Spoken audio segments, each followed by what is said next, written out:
Yo, what's going on, guys? It's your boy, TheGamingTrouge. Can you shut up for like 5 minutes? Because I am playing a beautiful video game right now. It's called Fable. Yeah, take that, all you other RPGs. You guys don't stand a chance with Fable. Fable was my childhood and still holds up today in 2020. Hello? Hey Trouge, you haven't been answering your phone in the past 3 days. You okay? Oh, I'm just playing. Wait, 3 days? Yeah, your fans have been waiting on the next review. What you got cooking? Is it Mario 64? Sonic 2006? Naruto Storm 2? Chippendale. NANI? Chippendale? Like the TV show? No, it's a movie that came out like 2 weeks ago. It stars Sonic the Hedgehog teaming up with Chippendale to stop Peter Pan from bootlegging Naruto and many others. You made that up. Couldn't if I tried. It makes you think if the entire universe is connected. You've been playing too much Fable. No, I'm busy. Talk to you later.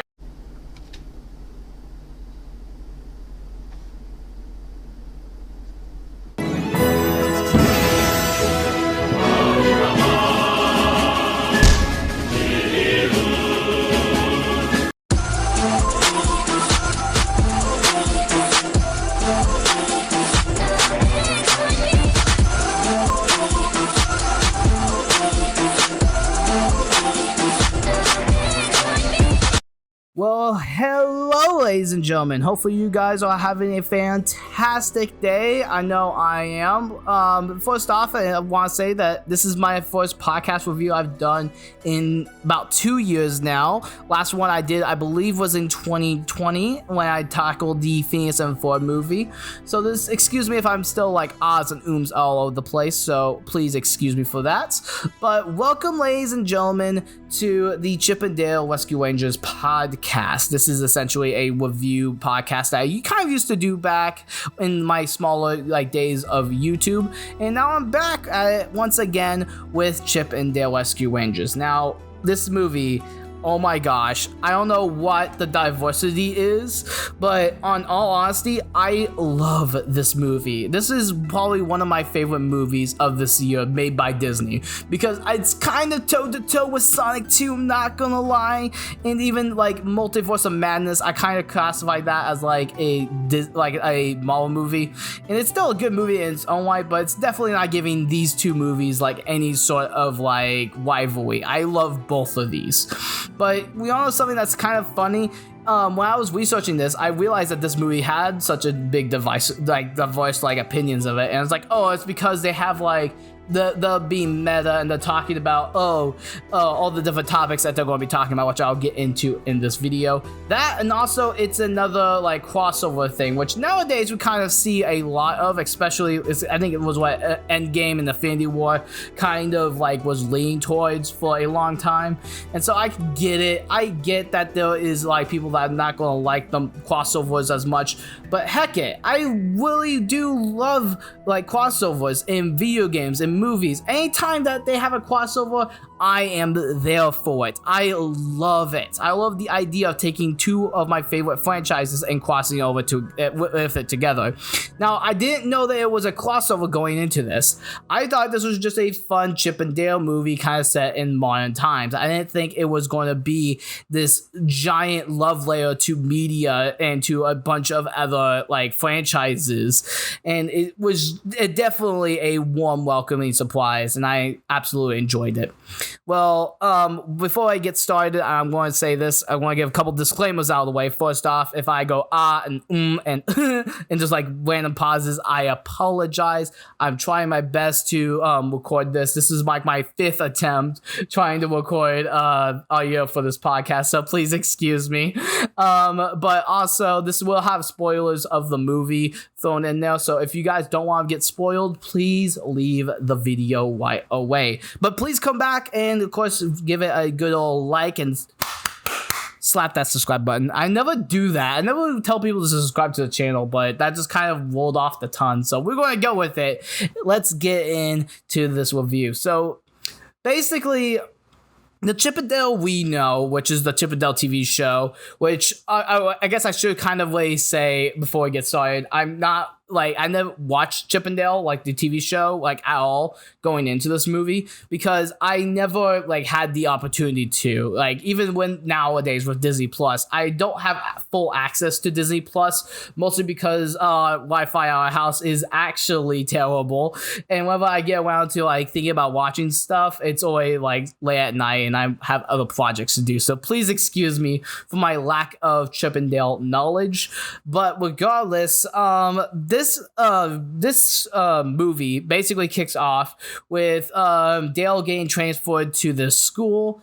And he was kind of the weird kid. He was kind of the outcast. And so he meets up with Chip, and they become Chip and Dale. They just go and did everything together. They even did 3 seasons of Chip and Dale Rescue Rangers. Yes, they even, like, in this universe, this is like a movie. They're like actors in a skit, which I absolutely love. And I 100% like just fell in love with the concept. I always love it when we feel like that animation was just like a movie or a show, and they like break the fourth wall like that. It kind of reminds me of Wreck-It Ralph in a couple of ways. But regardless, Dale does not really want to keep being like the punching bag. He wants to be like a star. He wants to be someone that other people can look up to in a way.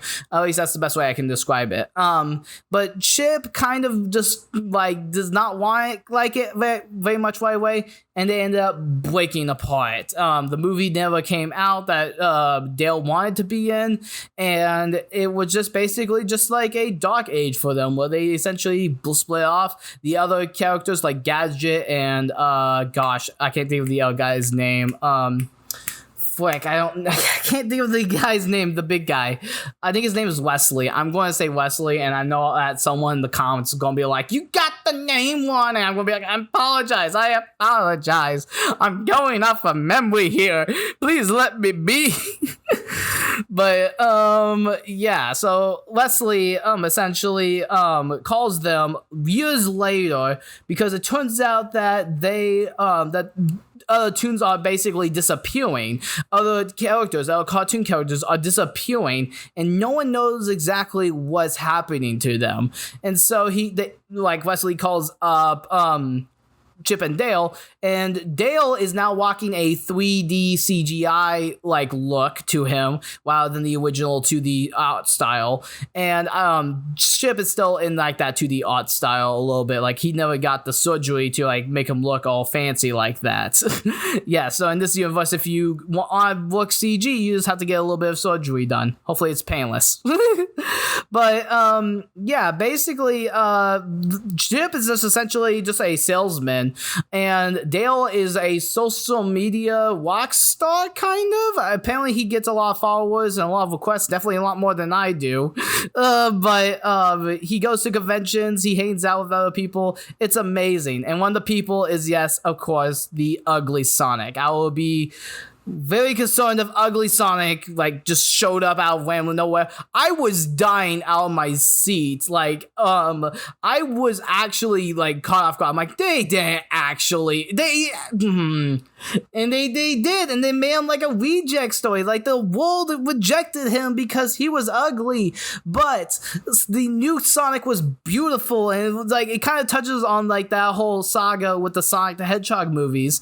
And I'm like, that's good, because that was a giant moment in, I guess, just filmmaking history. The fans came together and we revolted over the ugly Sonic. Although I feel like that they added in the ugly factor tenfold with this movie, more than the original one, I felt like, but that is just me. Side tangent aside, so basically, Wesley wants the Chip and Dale to team up again and solve it, but of course they don't get it right away, and Wesley gets kidnapped. So to try to find the best friend, they try to go all over Hollywood trying to find the best friend, and that's when they come across the CGI Uncanny Valley type place with Uncanny Valley. I don't know why I keep saying CGI.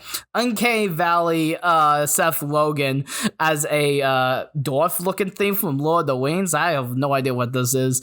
And the Coca-Cola bear for whatever reason.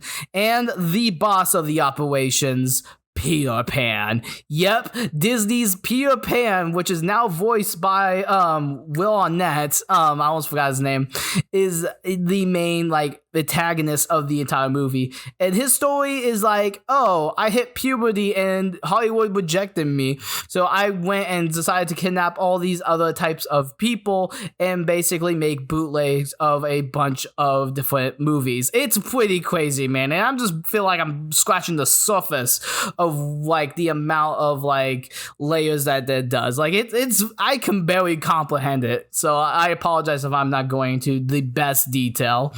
But then it turns out that he's the one that kidnapped Wesley. So obviously it turns out that they need to like go and stop him because he's the main bad guy. I'm sorry again if I'm talking super weird. I don't really do podcasts like this. But then the third act of the movie shows up. They go to this Comic-Con with a bunch of different character references for a bunch of different shows and movies. Of course, there's even a spot in the movie where you can see a Kingdom Key from Kingdom Hearts, which I didn't know right away. And whenever I first saw Game Explain's video talking about it, it definitely caught me off guard, and I loved it. And I, of course, love that Kingdom Hearts has gained any sort of recognition here on just Hollywood as a whole, because Kingdom Hearts is one of my favorite franchises, in case you didn't know. Welcome to the Gaming Trouge.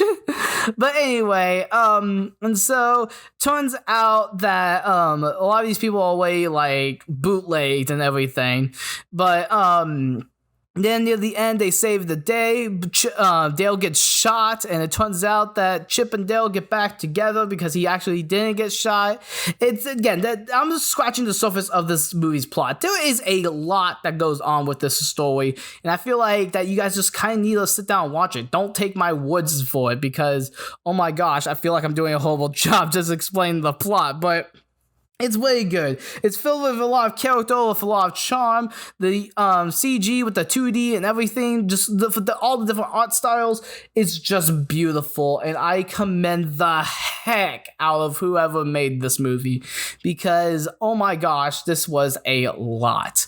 The look and feel of this movie is definitely like Who Framed Roger Rabbit. There is human characters that do interact with the Toon-esque characters, mostly this detective that's helping the rescue rangers out, and also the chief of police is freaking J. James Jameson from Spider-Man, the Sam Raimi movies mostly, as well as Tencent from Legend of Korra, which I loved. I thought that was a perfect cast for that type of character.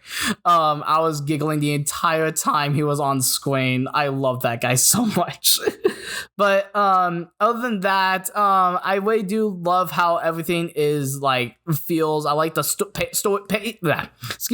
the pacing of the story was really good and really well done, and the characters were just so amazing. They were so endearing, and I love the direction that they're going for. Now, a common criticism that I heard going in, like after like watching it, was that, oh, they don't have the squeaky voice the entire time. And I'm like, that you would literally whip out your ears if they had the squeaky voice the entire time. They do mitigate, like whenever they like get into like arguments and stuff, like the voice gets like super high pitched, and I'm like, that's the best way to like do it. Get like the best of both worlds, basically, because they came up with the voices, and I love that.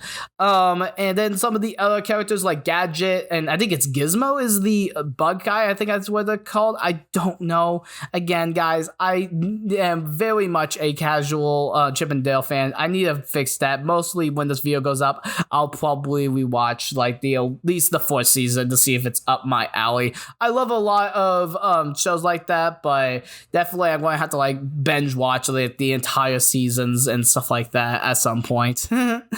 But anyway, the music overall, the Chip and Dale Rescue Rangers theme song performed by Post Malone, I realize. It was actually a really good like ending to the movie. I really like that version of it. I think Post Malone did a pretty dang good job with it. But I do prefer the NES original one. Thank you, Trixie, if she happens to be watching this review, because oh my gosh, this movie, this review is probably going to be like one of the worst ones on YouTube, just because I keep stuttering over my words. I apologize. But yeah, and one thing before I go into my final thoughts with this movie, they actually have a Super Smash Bros. Callback into it. Like, if I find the picture, I'll set here. This right here is a Super Smash Bros. Clone that they've made specifically for this movie. Obviously, it's not a real thing, but it's definitely mimicking Super Smash Bros. And I love it. I love it. I would definitely main Scrooge McDuck in this game. Oh my gosh.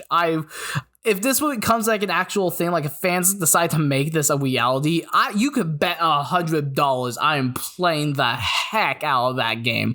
I love the Disney afternoon so much. Disney as a whole, and just like those types of like characters that we've gotten throughout the afternoons, and just Disney Channel is just so dang good.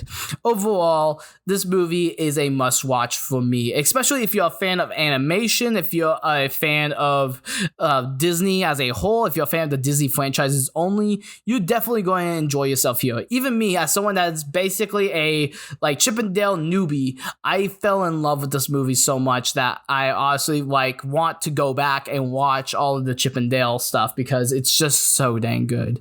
But yeah, so that's about it for this little podcast review here. Hopefully you guys enjoyed it, and if you guys did, you guys already know what to do.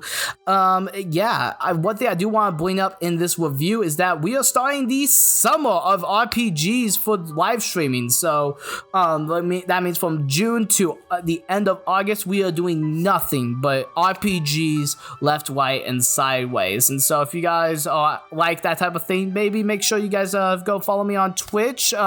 We have a special game for Twitch, and we have a special game for YouTube that we're going to be doing. Also, all the Twitch VODs will also be up on YouTube as well. So if you don't have access to Twitch, you will have to wait like an hour or so after the stream ends before you guys will be able to get like the full like episodes.